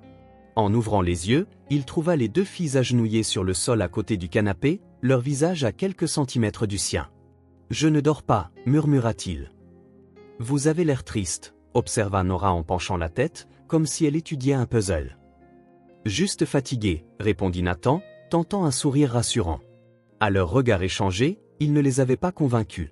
« On a inventé quelque chose, » annonça Tessa en rebondissant d'excitation. « Ça s'appelle un sourire d'urgence. »« Un quoi ?» demanda Nathan, confus. « C'est pour quand quelqu'un a besoin de sourire tout de suite, » expliqua Nora avec sa logique sérieuse habituelle. Avant qu'ils ne puissent en demander plus, elles commencèrent. D'abord, Tessa gonfla ses joues comme un hamster, loucha et fit vaciller sa tête. Nora, habituellement si solennelle, tira ses oreilles vers l'extérieur, découvrit toutes ses dents dans un sourire exagéré et fit un bruit comme un canard qui s'étouffe. Leur singerie était si inattendue, si sincèrement idiote dans leur tentative de lui remonter le moral, que Nathan ne put s'en empêcher. Cela commença par un petit sourire, grandit en un rire, et se transforma rapidement en un grand éclat qui se termina par une toux. Encouragées par leur succès, les filles amplifièrent leurs grimaces ridicules. Tessa retroussa son nez tout en agitant ses sourcils. Nora enroula sa lèvre inférieure sur son nez et roula des yeux dans des directions opposées. Quand Rachel revint, elle les trouva tous les 3 sur le canapé, Nathan au milieu, une jumelle de chaque côté, tous faisant des grimaces absurdes et riant jusqu'à en perdre le souffle. Cette nuit-là, après que les jumelles se furent endormies et que la maison fut silencieuse, Nathan s'assit sur le porche avec Rachel. La pleine lune illuminait les champs, rendant le paysage familier presque magique. « Comment faites-vous » demanda-t-il soudainement. « Faire quoi » répondit Rachel, surprise par sa question. « Vous occupez de tout le monde. Les filles, moi, la maison.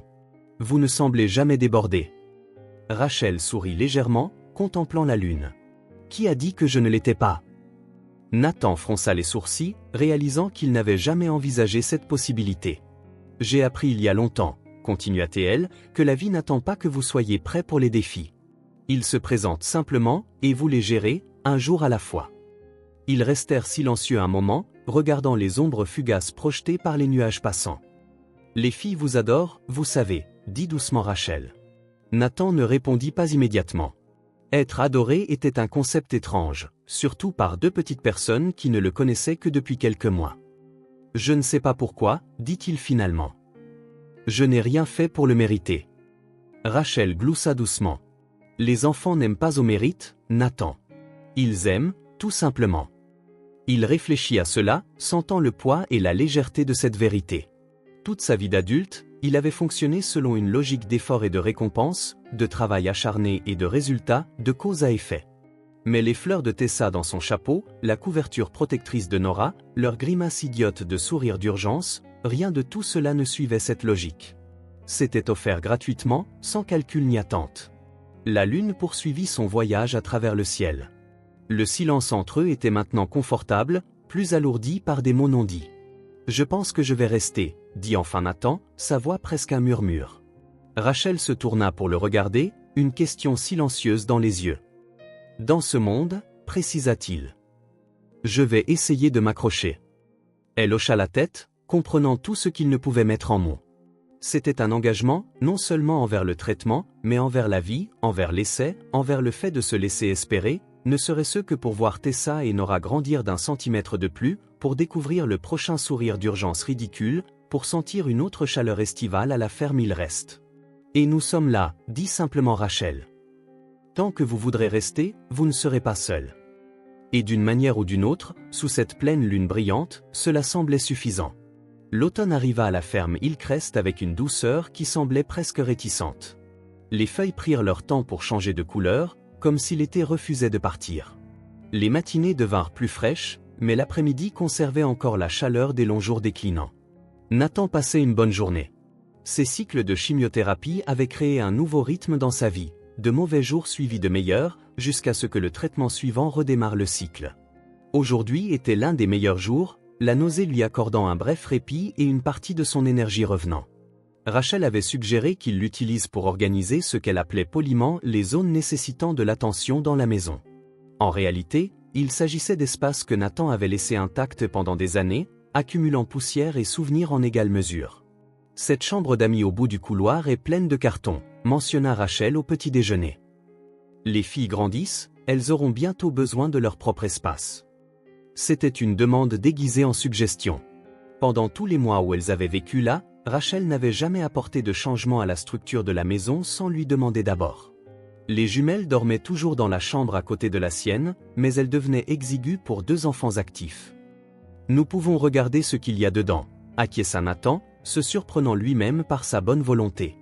Après le petit déjeuner, pendant que les filles jouaient dans la cour sous l'œil vigilant de Bolt, il prenait ses fonctions de garde très au sérieux. Nathan et Rachel montèrent à l'étage. Le couloir de l'aile, comme Nathan appelait cette partie de la maison, était resté principalement fermé depuis le départ de son ex-femme. La chambre d'amis était la dernière à droite. La porte grinça lorsque Nathan l'ouvrit, un son provenant de quelque chose d'inutilisé depuis trop longtemps. L'air était vicié, portant cette odeur incomparable d'un lieu scellé pendant des années. La lumière qui entrait révéla une pièce de taille moyenne avec un lit simple poussé contre un mur. Des piles de cartons l'entouraient, certains étiquetés de l'écriture soignée de Margaret, d'autres scellés sans indication de leur contenu. « Je ne réalisais pas qu'il y avait autant de choses ici », marmonna Nathan, principalement pour lui-même. « Voulez-vous que j'aide ou préférez-vous faire ça seul ?» demanda Rachel, sensible à la possibilité qu'il ait besoin d'intimité. Nathan hésita. Il n'était pas sûr de ce qu'il trouverait dans ces cartons. Des souvenirs, probablement. Pas seulement des objets, mais des moments figés d'une vie antérieure qui semblaient appartenir à quelqu'un d'autre. « Vous pouvez aider », décida-t-il. « Mais si je deviens bizarre, ne le prenez pas personnellement. » Rachel sourit avec compréhension. « J'ai 3 frères aînés. J'ai grandi en étant chassé chaque fois qu'ils ne voulaient pas de moi dans les parages. Je peux gérer le bizarre. » Ils commencèrent par les cartons les plus proches de la porte. La plupart contenaient des objets banals. De vieux livres, des décorations saisonnières jamais réutilisées, quelques vêtements d'hiver. Ils travaillaient dans un silence complice, Rachel mettant de côté tout ce qui pouvait être utile, Nathan racontant occasionnellement l'histoire derrière un objet particulier. « Ceci appartenait à mon grand-père », dit-il en tenant une montre de poche en argent. Elle n'a jamais fonctionné de mon temps, mais il la portait quand même. Au bout d'une heure, ils avaient bien progressé. Les cartons vides formaient maintenant une pile dans le couloir. La pièce commençait à paraître plus spacieuse. Puis Nathan atteignit un placard encastré sur le mur opposé à la fenêtre. La porte était légèrement voilée, ce qui la rendait difficile à ouvrir.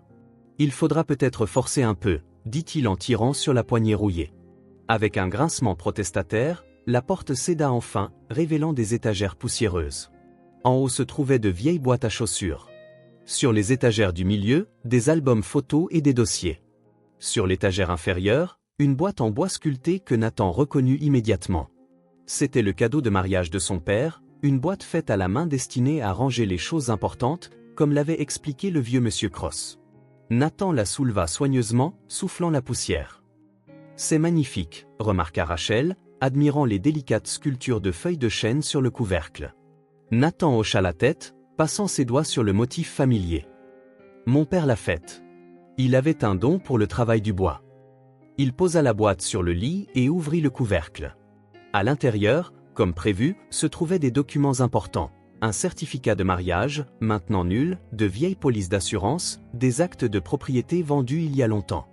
Il les feuilleta distraitement, sans vraiment lire, jusqu'à ce que ses doigts trouvent une enveloppe qu'il ne se souvenait pas y avoir placée. C'était une simple enveloppe blanche, sans adresse ni timbre, juste son nom sur le devant, écrit de l'écriture inimitable de Margaret. Nathan sentit une lourdeur dans son estomac qui n'avait rien à voir avec la chimiothérapie. « Je vais voir les filles », dit doucement Rachel, sentant qu'il avait trouvé quelque chose de personnel. « Je reviens dans quelques minutes. » Il la remarqua à peine partir, la porte claquant doucement. L'enveloppe semblait aussi lourde que du plomb dans ses mains, bien que ce ne fût que du papier. Une lettre de Margaret, une qu'il n'avait jamais vue. Les doigts légèrement tremblants, il ouvrit l'enveloppe. Le papier à l'intérieur était plié avec précision, comme tout ce que faisait Margaret. Elle était toujours organisée, méthodique, l'opposé de sa nature plus décontractée. Avant la maladie, en tout cas. Il sortit la lettre et commença à lire. « Nathan, j'ai passé 5 ans à essayer de sauver un homme qui ne veut pas être sauvé. J'ai pris tes rendez-vous, cherché des traitements, supplié, crié, pleuré. Tu as choisi de mourir tout en étant encore en vie. Je ne peux plus respirer dans cette maison où même l'air semble avoir abandonné. J'espère qu'un jour tu comprendras. Je ne t'abandonne pas, je me sauve moi-même. Sache juste que je t'ai aimé. Margaret. » Les mots le frappèrent comme un coup physique. Non pas à cause de ce qu'il disait, il savait pourquoi elle était partie, mais à cause de la datant, 3 jours avant qu'elle ne parte réellement. Elle avait écrit cette lettre, l'avait placée dans une boîte qu'il ouvrait rarement, et avait attendu. Espérant peut-être qu'il la trouverait à temps, que quelque chose changerait. Mais il ne l'avait pas trouvée. Pas avant maintenant, 3 ans plus tard, alors que sa vie s'était déjà effondrée, et étonnamment, avait commencé à se reconstruire d'une manière qu'il n'aurait jamais pu imaginer. « Sache juste que je t'ai aimé. » Cette dernière phrase ressemblait presque à une confession, quelque chose de difficile à admettre après tout le ressentiment, un aperçu de la Margaret qu'il avait connue avant que la maladie ne crée un gouffre entre eux. Nathan sentit quelque chose de chaud sur son visage, réalisant avec surprise qu'il pleurait. Pleurer. Peut-être aux funérailles de son père, tant d'années auparavant. Ou peut-être le jour où il avait reçu son diagnostic, seul dans le bureau du médecin, quand la réalité de sa mortalité avait enfin percé le brouillard du déni. Les larmes coulaient silencieusement, simplement, comme un barrage qui cède après trop de pression. Elles n'étaient pas seulement pour Margaret ou le mariage perdu. Elles étaient pour tout, le temps perdu, les années passées à vivre comme un fantôme dans sa propre vie, l'homme qu'il avait été et qu'il avait laissé s'échapper. La lettre tremblait dans ses mains. Ces mots durs mais vrais résonnaient dans son esprit. C'était exactement ce qu'il avait fait.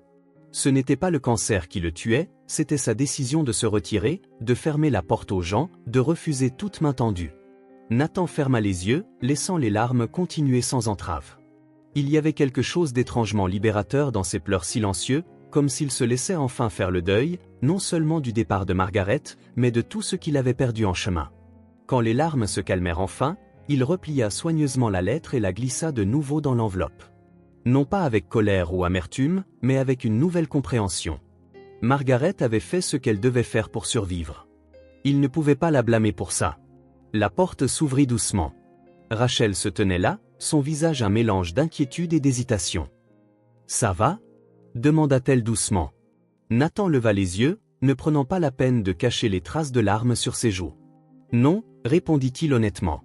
« Mais ça ira. » Rachel hocha la tête, comprenant sans exiger d'explication. Elle s'approcha et s'assit à côté de lui sur le lit, ne le touchant pas, juste étant là. « J'ai trouvé une lettre, dit-il après un moment. De Margaret, mon ex-femme. Écrite juste avant qu'elle ne parte. Voulez-vous en parler ? » Nathan baissa les yeux sur l'enveloppe dans ses mains. Elle a dit, « J'ai choisi de mourir tout en étant encore en vie. » Et elle avait raison. Le silence qui suivit ne contenait aucune gêne, seulement du respect. Rachel attendit, le laissant continuer s'il le souhaitait. « J'ai refusé le traitement, repoussé les gens, je me suis enfermé dans cette maison. Je mourrai bien avant que le cancer n'empire. Rachel posa doucement sa main sur la sienne, un contact léger, presque imperceptible, mais réconfortant dans sa simplicité. C'est étrange, dit Nathan en regardant par la fenêtre le ciel d'automne. J'avais besoin de lire ces mots maintenant, pas avant. Je ne les aurais pas compris alors. Certaines vérités n'ont de sens que lorsque nous sommes prêts à les entendre, observa Rachel. Nathan hocha la tête, sentant la sagesse dans sa simple déclaration. Il regarda à nouveau l'écriture soignée de Margaret sur l'enveloppe. Elle avait essayé, à sa manière. Elle l'avait aimé, à sa manière. Il m'a fallu si longtemps pour me réveiller, dit-il doucement. J'ai perdu tellement de temps. Mais vous êtes réveillé maintenant, répondit simplement Rachel. C'est ce qui compte. Dehors, les rires des jumelles flottaient dans l'air. La vie continuait, insistante comme toujours. De nouveaux commencements naissaient des restes de l'ancien. Soigneusement, Nathan replaça la lettre dans la boîte en bois. Non pas pour l'oublier à nouveau, mais pour la garder à sa juste place, dans le passé, reconnu, mais ne définissant plus son présent ni son avenir. On continue, demanda-t-il, indiquant le reste de la pièce qui avait encore besoin d'être triée. Rachel sourit, ce doux sourire qui était devenu une partie de la vie quotidienne de Nathan, et hocha la tête. Ensemble, ils retournèrent à leur tâche de faire de la place, non seulement dans cette pièce, mais dans la vie, pour tout ce qui les attendait. Un nuage de poussière annonça l'arrivée des visiteurs avant même que le moteur ne se fasse entendre. Nathan était sur le porche, profitant d'une rare bonne journée entre deux cycles de chimiothérapie. De l'autre côté de la cour, Rachel et les jumelles cueillaient des tomates dans le jardin qu'elles avaient planté en été. La voiture s'arrêta brusquement, les pneus dérapant sur la terre meuble. Une berline grise, pas un véhicule local. La portière s'ouvrit violemment, claqua avec une force inutile. Un homme grand aux cheveux foncés et court en sortit, vêtu d'un jean, d'un t-shirt et d'une veste en cuir usé. Ses épaules étaient tendues, ses poings serrés alors qu'il avançait. Nathan aperçut Rachel se redresser dans le jardin, se figeant à la vue du nouveau venu. D'un geste rapide, elle tira les filles vers le bas, les cachant derrière les plantes. « Où est-elle » cria l'homme en arpentant l'allée. « Je sais qu'elles sont ici. » Nathan descendit lentement les marches du porche, sentant un calme curieux s'installer en lui. Bolt arriva en courant du côté de la maison, aboyant furieusement contre la menace perçue. « Puis-je vous aider » demanda Nathan, sa voix stable. « Ne faites pas l'idiot » claqua l'homme, ses yeux injectés de sang parcourant la propriété. Une odeur d'alcool s'accrochait à lui. « Je sais que Rachel est ici avec mes filles. » Un frisson parcourut l'échine de Nathan. C'était Kyle, l'ex-mari de Rachel, l'homme qui les avait abandonnés sur la route des mois auparavant. « Je pense que vous devriez partir, » dit Nathan, se tenant entre Kyle et le jardin. « Rachel » beugla Kyle, ignorant Nathan. « Je sais que tu es là. Montre-toi. » Bolt, silence, ordonna Nathan. Le chien cessa d'aboyer mais resta alerte, grognant sourdement. « Écoutez, je ne sais pas qui vous êtes, » gronda Kyle, toisant Nathan de la tête aux pieds, « mais cette femme et ses enfants sont ma famille. Elle n'a pas le droit de me les enlever après ce qu'elle a fait. Je les ai aidés. » « Vous les avez laissés sur le bord de la route » répondit Nathan sans broncher. Les yeux de Kyle se plissèrent, puis s'écarquillèrent à nouveau dans un sourire cruel. « C'est l'histoire qu'elle vous a racontée, hein? Elle a fait de vous un imbécile. Où est-elle? Arrête de te cacher. Vous devriez remonter dans votre voiture et partir, répéta Nathan. Kyle fit un pas de plus, dangereusement proche. « Tu as ruiné ma vie » gronda-t-il. « Tu m'as chassé. Maman. Tu as ma famille. » Nathan réalisa que l'homme était ivre. Ses yeux avaient du mal à faire le point et ses mains tremblaient légèrement. « Je ne le dirai pas encore une fois, » dit Nathan doucement.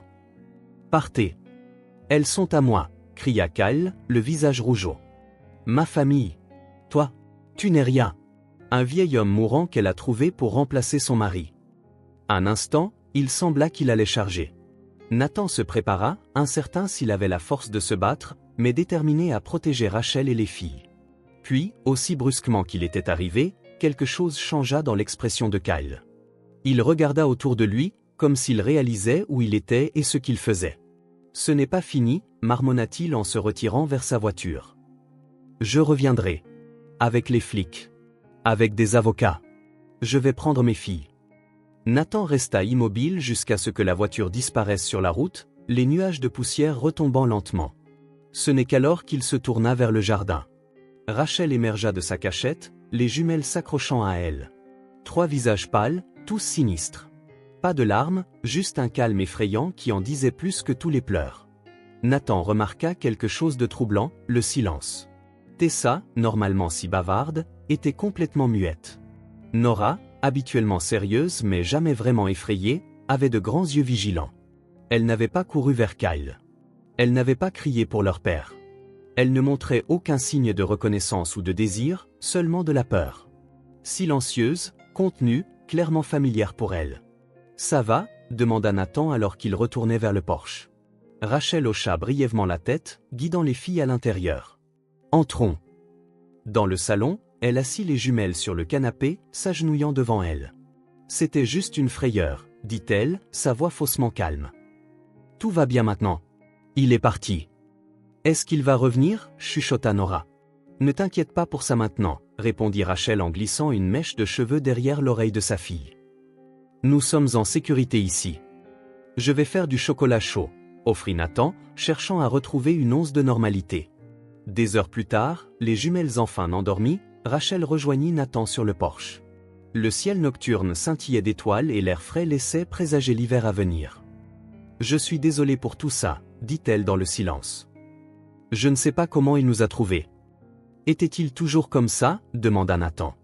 Rachel inspira profondément, les yeux fixés sur les étoiles. « Il a toujours été agressif, » dit-elle lentement, comme si chaque mot lui coûtait. Mais il le cachait bien. Charmant en public, contrôlant à la maison.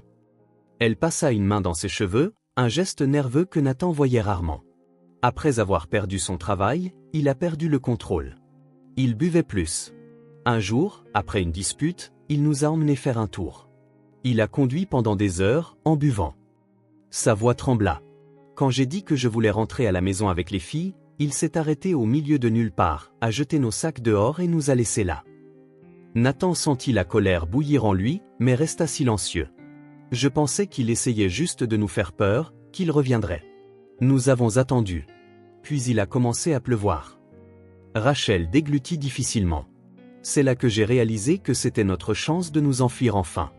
Nous avons commencé à marcher, et puis vous êtes arrivés. Nathan se souvint de cette nuit pluvieuse, des 3 silhouettes pataugeant sur la route boueuse. Comment une coïncidence avait changé toute leur vie. Il était toujours agressif. Après avoir perdu son travail, il a perdu le contrôle. Rachel se tourna vers lui, la détermination brillant dans ses yeux. Nous vivions dans la peur. Maintenant, nous avons la paix. Nous ne retournerons pas à ça. Il ne vous emmènera pas, dit simplement Nathan, comme s'il faisait un vœu. Rachel lui serra doucement la main, le remerciant sans mots. Ils restèrent assis côte à côte dans l'obscurité, partageant non seulement le présent qu'ils construisaient, mais aussi les ombres de leur passé. Des ombres qui, aussi sombres soient-elles, ne pouvaient plus éclipser la lumière qu'ils avaient trouvée ensemble. 2 jours après la visite de Kyle, une tension silencieuse persistait encore à la ferme Il Reste. Les jumelles jouaient plus près de la maison, leurs yeux se tournant occasionnellement vers l'allée. Rachel vérifiait souvent la fenêtre, essayant de cacher sa vigilance. Même Bolt, autrefois décontracté, patrouillait maintenant le périmètre comme un garde vigilant. Leur paix durement gagnée avait été ébranlée. Nathan voyait ces changements avec une inquiétude croissante. Pendant les heures silencieuses de la nuit, lorsque le sommeil le fuyait, une occurrence plus fréquente à mesure que le traitement progressait, une idée se forma dans son esprit. Elle n'était pas soudaine, mais plutôt comme un lever de soleil progressif, quelque chose qui avait toujours été là, attendant d'être reconnu. Le 3e matin, alors que les jumelles dessinaient à la table de la cuisine, il trouva Rachel étendant le linge sur la corde à linge dans le jardin arrière. Le soleil d'automne créait un halo doré autour de ses cheveux, transformant la corvée ordinaire en quelque chose de presque sacré. « Il y a quelque chose que je veux te montrer », dit-il en s'approchant d'elle. Les filles seront-elles en sécurité avec Bolt pendant un moment? Rachel accepta, curieuse mais confiante. Au cours des mois où ils avaient vécu ici, elle avait appris que sous la nature calme de Nathan se cachait une solidité rassurante. Ils marchèrent ensemble derrière la propriété principale, suivant un sentier peu utilisé qui menait au-delà de la grange principale. Le sentier traversait un petit bosquet de chênes anciens, leur seul compagnon étant l'appel occasionnel d'un oiseau et le bruissement des feuilles sous leurs pieds. « Tout va bien ?» demanda Rachel, brisant le silence. « Oui », répondit-il, ralentissant son allure pour qu'ils marchent côte à côte. « J'ai réfléchi à l'avenir. Le sentier tourna doucement, ouvrant sur une petite clairière ensoleillée. Là, partiellement cachée parmi les arbres, se dressait une chaumière. Plus petite que la maison principale, mais charmante. 2 étages de pierre et de bois sombre, avec un porche qui en faisait le tour. Rachel s'arrêta, surprise. « Qu'est-ce que c'est que cet endroit ?» « La maison du gardien », expliqua Nathan en montant les marches du porche qui grincèrent sous son poids. Quand mon grand-père dirigeait la ferme comme une entreprise, il y avait toujours un gardien qui vivait ici. De sa poche, Nathan sortit un jeu de vieilles clés et déverrouilla la porte. Des grains de poussière dansaient dans les rayons de soleil, filtrant à travers des rideaux délavés. À l'intérieur, c'était étonnamment spacieux.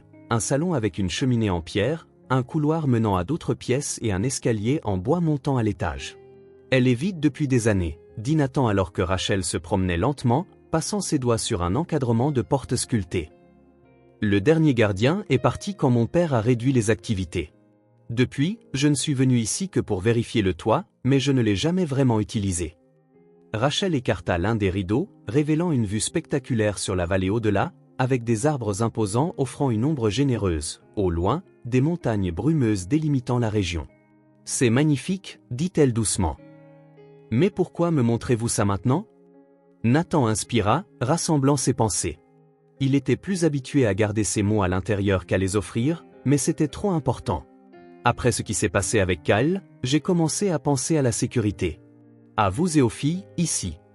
Il marqua une pause, choisissant chaque mot avec soin. Peut-être avez-vous besoin d'un endroit qui soit vraiment à vous. Pas emprunté, pas temporaire. Rachel arrêta d'explorer, se tournant vers lui, ses yeux commençant à saisir son intention. « Nathan, est-ce que vous suggérez ?»« Elle est vide depuis des années, » continua-t-il, jetant un coup d'œil autour du salon. « Comme moi. Maintenant, elle pourrait être à vous. » Rachel resta immobile, ses yeux verts écarquillés. Ce n'était pas seulement une maison, c'était la permanence et la sécurité, un avenir qu'elle pourrait façonner selon ses propres termes. « Nous ne pouvons pas accepter ça, » protesta-t-elle, la voix tremblante. « C'est trop, Nathan. »« Ce n'est pas un cadeau, » répondit-il. « C'est la reconnaissance que vous avez votre place ici, autant que moi. Peut-être même plus, vu comment vous avez redonné vie à cet endroit. » Rachel se dirigea vers la fenêtre de la cuisine, regardant une cour, avec un peu d'imagination, elle pouvait voir les jumelles courir au printemps, un jardin en fleurs, peut-être même une balançoire suspendue à l'un de ces vieux arbres. « Elle aura besoin de travaux, » ajouta Nathan. « De la peinture fraîche, quelques réparations dans la salle de bain, peut-être une mise à jour de la cuisine. »« Elle est parfaite, » interrompit Rachel en se retournant, les larmes aux yeux et un sourire illuminant son visage. « Absolument parfaite. » Elle s'approcha, lui touchant doucement le bras. « Vous ne nous avez pas seulement donné un abri, » dit-elle, la voix tremblante d'émotion. « Vous nous avez donné un lieu, une chance d'appartenir. » Nathan hocha la tête, incapable de répondre par des mots. Quelque chose dans la gratitude de Rachel le désarma complètement, comme s'il était le bienfaiteur ici, alors qu'en fait, il sentait qu'il était celui qui gagnait le plus. Ils passèrent l'heure suivante à explorer la maison, faisant des plans. À l'étage, il y avait 3 chambres, une principale et 2 plus petites, juste ce qu'il fallait pour les jumelles. La salle de bain avait besoin d'être rénovée, mais la structure était solide. La maison avait le chauffage central, bien que le système nécessitât probablement une inspection après tant d'années d'inactivité. « Les filles vont adorer, » dit Rachel, l'excitation dans la voix, comme celle d'un enfant. Surtout Tessa, elle dessine toujours des maisons avec des jardins. « Nous pouvons leur montrer aujourd'hui, » suggéra Nathan en fermant à clé alors qu'il sortait. Le sourire que Rachel lui adressa fut toute la réponse dont il avait besoin. Quand ils revinrent, ils trouvèrent les jumelles en train de construire un fort avec des draps et des chaises. Bolt somnolait paresseusement sous la tente improvisée, seule sa queue dépassant à l'entrée. « Où étiez-vous » demanda Tessa en sortant la tête du fort, les cheveux en désordre. « Nous construisions un château. »« Nous explorions, » répondit Rachel en jetant un regard malicieux à Nathan.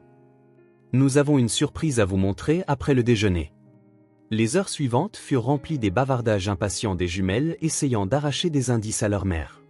Nathan observait la scène, Rachel cuisinant le déjeuner, détournant sans effort les questions des filles, Nora dessinant sa meilleure estimation du mystère, Tessa dansant d'excitation, Bolt remuant la queue au centre de tout cela.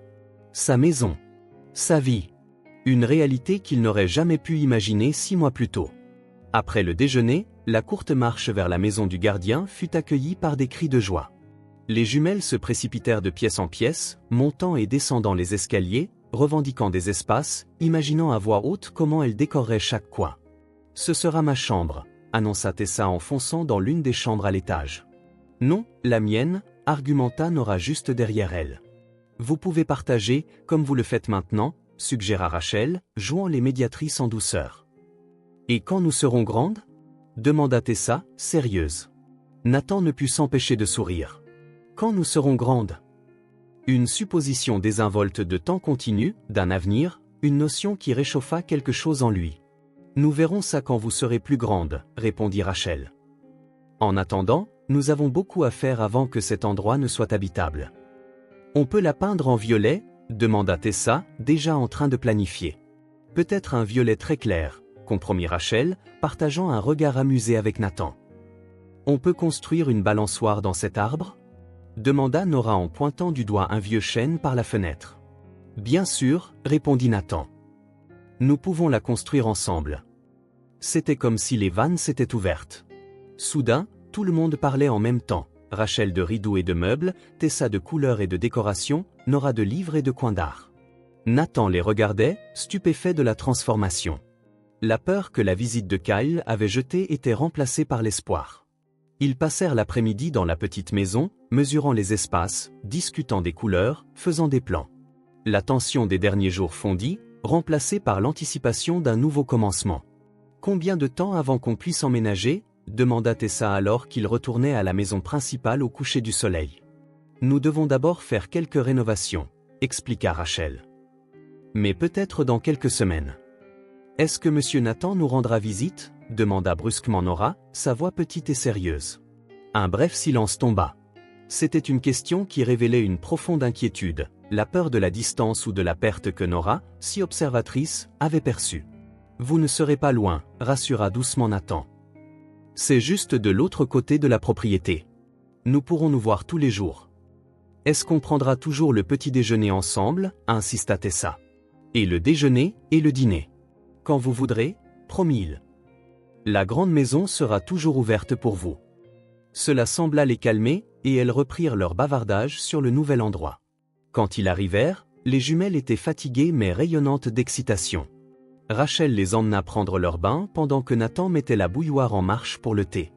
Le simple rituel, faire bouillir l'eau, choisir les herbes, préparer les tasses, était réconfortant dans son ordinaire. Plus tard, après que les jumelles se furent couchées ou un processus qui prit plus de temps que d'habitude, avec des histoires supplémentaires et plus de questions sur la nouvelle maison, Rachel rejoignit Nathan dans la cuisine. « Merci », dit-elle simplement en acceptant la tasse de thé qu'il lui tendait.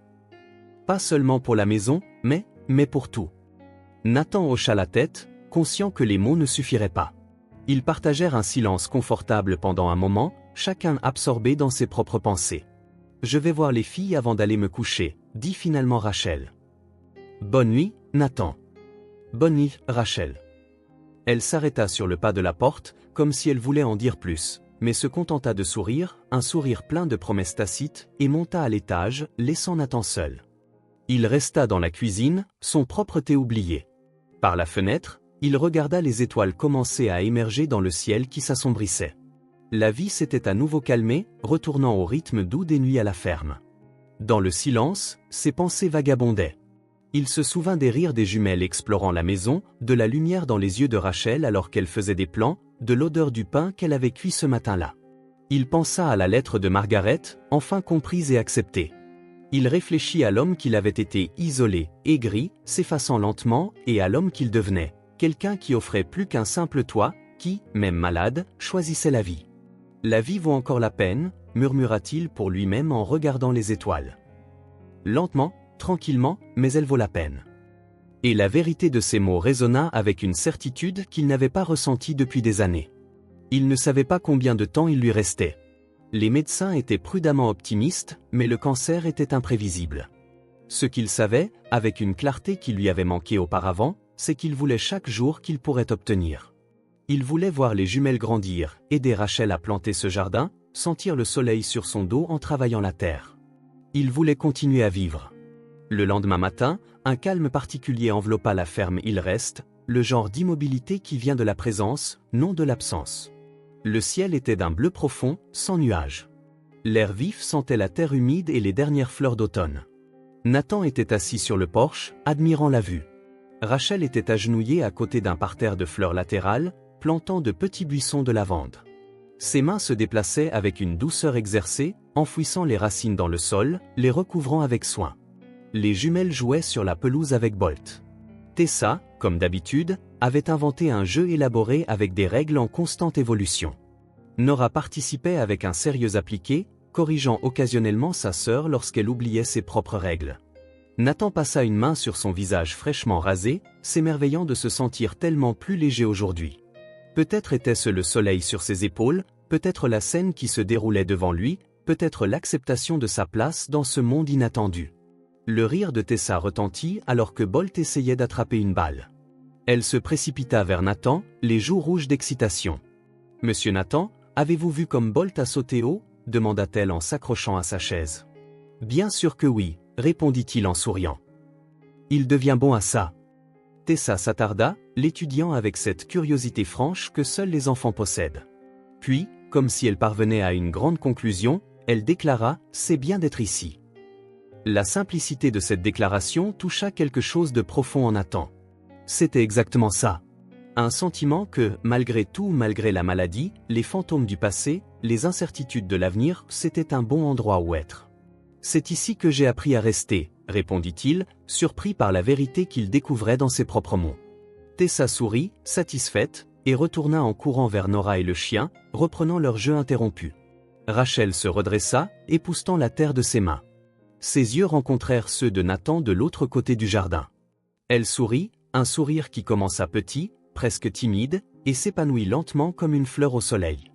Nathan le lui rendit, sans hâte. Une douce brise fit bruisser les feuilles, créant des taches de lumière et d'ombre changeantes sur l'herbe. Le monde continuait, serein dans sa beauté quotidienne. Et au milieu de tout cela, Nathan Cross réalisa, avec admiration et gratitude, que c'était précisément là où il voulait être. Appartenir.